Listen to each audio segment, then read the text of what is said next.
అదిగో చూడు, అందులో పిరికోడున్నాడు, ధైర్యవంతుడున్నాడు, డబ్బున్నోడున్నాడు, డాక్టర్ ఉన్నాడు, పియూనున్నాడు.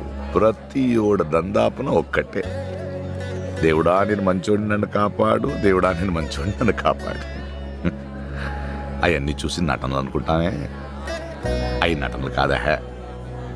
మనుషులు మంచోడ్రా, మనిషి అంటేనే మంచోడు.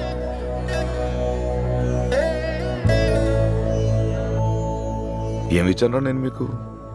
ఆస్తులు ఇచ్చానా, ఏదైనా ఇచ్చానా? రెక్కలు ఇచ్చాను, పోరాడండ్రా అని.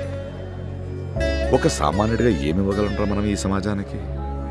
ప్రేమతో కూడిన ఒక మంచి కుటుంబం తప్ప దానికి మించింది ఏదైనా ఉందేంట్రా?